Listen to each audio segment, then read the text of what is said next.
jawatan. Kalau kita bercakap tentang profession, mungkin dia bekerja sebagai seorang cikgu. Tetapi seperti mana yang saya terangkan dalam episod yang lalu, cikgu ni boleh berada di mana-mana. Dia mungkin kawan kita, dia mungkin ayah kita. Ayah kita sendiri tu pun, ibu bapa kita memang dah jadi cikgu kita daripada awal. Tapi kita tak panggil lah cikgu sebab ada gelaran yang lebih besar, martabat yang lebih besar, iaitu ibu dan ayah. Tetapi selepas pada itu, mereka-mereka yang memberi tunjuk ajaran kehidupan, terutamanya sesuatu yang bersifat kerohanian, bersifat dalaman, perjalanan hidup mengenal Tuhan apa semua, tentu saja kita nak angkat dan kita berikan pentaulihan melalui gelaran tersebut. Jadi ada dua cara. Satu secara formal, formalnya mungkin pentaulihan ustaz ini datang, contohnya di Farsi, seperti mana penerangan bahawa perkataan ustaz ini dulu berasal daripada Farsi. Kalau dia adalah jawatan di dalam sesuatu institusi yang bersifat akademik, university, jadi dia mestilah diberikan oleh mereka yang memberikan jawatan tersebut. Maknanya kalau saya hired you, so saya yang akan berikan gelaran tu. You as what? So as a professor. So di sana as ustaz, kan? So di situ kerana kerjayanya, kerana jawatannya. Tetapi ustaz ini juga boleh berada di mana-mana yang tidak formal. Yang tidak formal ni boleh berlaku apabila seseorang itu yang mengangkat darjat orang yang dia berbicara itu, orang yang dia bertemu itu, dan melihat orang itu ada status quo yang boleh diberikan gelaran tersebut. Maksudnya, katalah walaupun kita tak kenal, tapi bila kita dah bercakap tu dengan pengalaman ataupun ilmu yang dia ada ni, kita automatically cakap, oh ini ustaz ni. Cuma di Malaysia ni macam saya bagi tahu yang episod yang lalu lah, yang tolong baca doa pun kita panggil ustaz. Jadi belum tentu dia mengajar dan bagi, bukan merendahkan status yang baca doa. Tetapi kalau contoh lah dalam majlis kita kan, ada kawan kita yang alim sikit, yang boleh orang kata berbahasa Arab sikit, Quran ayat lebih sikit, dia yang selalu jadi imam, jadi dia yang selalu baca doa, kita pun akan panggil dia ustaz. Jadi bergantung dari sudut mana kita nak memberi, kita nak lihat persoalan tentang pentaulihan ini. Kalau yang formalnya, dia harus diberikan oleh institusi yang tahu bahawa itu adalah jawatan yang khas. Walaupun kalau kata praktis itu berlaku di Malaysia, dia harus diberikan di pentaulihan itu. Contoh, kalau di Malaysia ni untuk mengajar ilmu-ilmu agama, contoh di Selangor contoh, dia harus mendapat pentaulihan daripada Majlis Agama Islam. Jadi institusi ini bertanggungjawab untuk menapis siapakah yang layak untuk diberi gelaran tersebut ataupun tidak.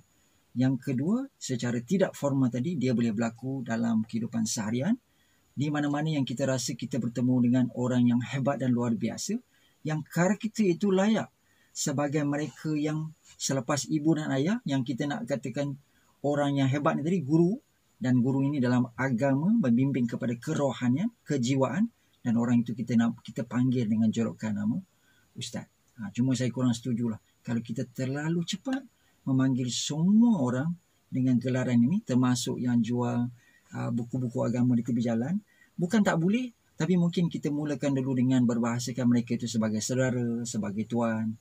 Dan perlahan-lahan apabila kita lihat bahawa mereka memang ahli kitab itu, mungkin sebagai orang yang mendampinginya, yang telah diturunkan ilmunya, dia memanggil orang itu dengan gelaran yang lebih istimewa, iaitu ustaz. Atika individu itu sendiri, bila katalah kita menyimpan janggut dan kita memakai kopiah pada hari Jumaat dan pakai baju yang sangat sopan dan sinonim dengan agama Islam, adakah bila dipanggil ustaz tetapi kita rasa kita tidak layak berdasarkan penerangan doktor tadi, adakah kita boleh menegur untuk menafikan dia ataupun menelan saja dan menyambutnya seolah-olah itu adalah pujian yang boleh mengangkat martabat individu? Ya, ini soal hati.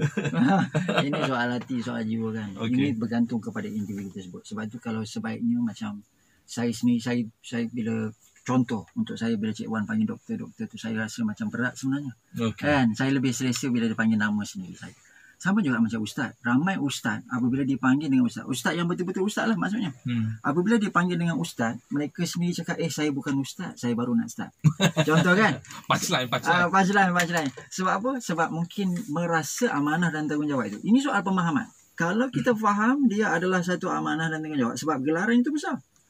Jadi nanti minta jadi imam nanti kan, tak boleh jadi imam lah masalah kan. Jadi bila gelaran tu besar, jadi kita sendiri yang kena tahu nak meletakkannya di mana. Sebab itu mereka yang nawai tu dia bila dia perwatakan begitu. Contoh, ada ramai orang yang dia perlu dalam, contohnya dia nak masuk industri. Kalau kata dalam industri bercakap ni, naik di atas pentas ni, dia nak nampak supaya orang rasa hormat dan teruja dengan dia, sebab dilihat ramai ustaz-ustaz dapat yang macam tu.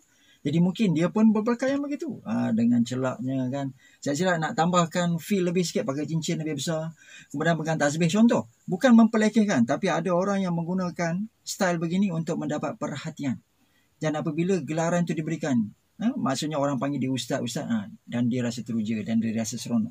Jadi terpulang pada nawai itulah. Kalau itu yang dia cari, dia sebenarnya telah macam saya kata tadilah, sebab pemahaman kedangkalan kita untuk memahami definisi apa gelaran ini, apa maksud title ini, menjadikan kita pukul rata sama. Satunya, kita telah merendahkan martabat tersebut, kita tak layak, kita minta orang panggil kita begitu. Yang kedua, kita tidak menghormati profession itu secara keseluruhan untuk mereka-mereka yang lebih layak memegang title itu. Alright, kalau kita dah lalui episod 1 dengan penjelasan maksudnya, istilahnya, dan juga sekarang ini Tamir terangkan dengan lebih jelas untuk segmen ataupun shortcast Ustaz Wan Ajaib ini, saya nak relate sikit lah. Adakah ini ada kena-mengena dengan istilah perkataan haji? Okay. Ustaz itu, sebab haji ni kita mabrur atau tidak itu di tangan Allah. Yeah. Jadi bila kita balik, adakah haji itu harus kita yang namakan kita atau orang yang berikan? Sebab saya lihat ada kesamaan dia dengan istilah ustaz itu tadi. Baik, ada dua perspektif lah pada pandangan peribadi saya. Sebab kalau cakap tentang haji ni satu gelaran ataupun satu title yang ada kait rapat dengan rukun agama. Bermaksud apabila mereka yang telah selamat ataupun telah diberi peluang dapat rezeki untuk menunaikan haji. Dan haji ni kena faham, dia bukannya di mana-mana dan bila-bila masa. Haji ni di tempat yang dikhaskan, di waktu yang dikhaskan saja. Maknanya potensi untuk kita mendapat haji itu sendiri adalah satu chances yang kita kena betul-betul berusaha mendapatkannya. Sebab peluang tu susah. Orangnya ramai, tempatnya terhad, kemudian masanya pun setahun sekali saja, contohnya itu kan. Jadi nak dapat tu susah, gelaran itu jadi susah. Dan apabila mereka yang dapat title haji ni, pada pandangan saya Cik Wan, dia ada dua pilihan. Satu, mabrur tak mabrur tu tentu saja kita tak akan tahu. Dan kita kena lihat bagaimana transformasi kita selepas kita balik haji, bukan waktu kita buat haji tu. Yang harus kita perhatikan adalah untuk membawa gelaran itu ataupun tidak. Cabarannya. Sebab kalau kita membawa gelaran itu, kalau nawa itunya sebab nak melabelkan diri, aku dah pun, macam tadi kan, aku dah pun haji, so takut nanti bertimbul ujub ataupun riak, timbul rasa keterujaan pada diri sendiri, sedangkan kita ni hamba, kita ni tidak ada kekuatan ataupun kelebihan itu. Jadi takut benda itu nanti tersasar pembawakannya. Tapi ada dan ramai mereka yang ada bawa gelaran itu. Kenapa? Sebab saya rasa Cik Wan, untuk pandangan saya, seorang yang berada dalam bidang itu, seorang yang telah pun melalui fasa pengalaman itu, kadang-kadang perlu mempromosikan dirinya untuk memberitahukan kepada umum. Tujuannya supaya orang dapat akses. Jadi contohlah bila kita jumpa dengan seseorang yang nama hadapannya ada haji. Jadi seolah dia memberitahu dengan dia, engkau boleh tanya aku soalan haji. Maksudnya, kau boleh tanya aku pengalaman haji. Nah, aku boleh tolong kau untuk pergi haji. Maksudnya macam tu. Jadi kalau kata dia letak namanya depannya chef, maksudnya segala yang tentang masakan, kita boleh tanya dia. Sebab dia adalah ahlinya. Jadi ini yang saya sebutkan tadi. Perkataan ustaz spesifik untuk profesor yang dalam bidang, kalau ikutkan tahapnya tinggi, dan dia dikaitkan dengan bidang agama. Okey? Jadi maksudnya orang yang berpengetahuan luas dalam bidang itu, dan dia, niche dia adalah agama. Kalau chef, masakan. Kalau kita cakap IR, kan, gelarannya IR. So IR mungkin dalam bidang engineering. Kalau AR, architecture. Kalau LAR, bukan highway, landscape architecture. Kalau SR, surveyor. Kalau DR, tengok medical doctor ataupun PhD doctor. Jadi dia ada niche dia.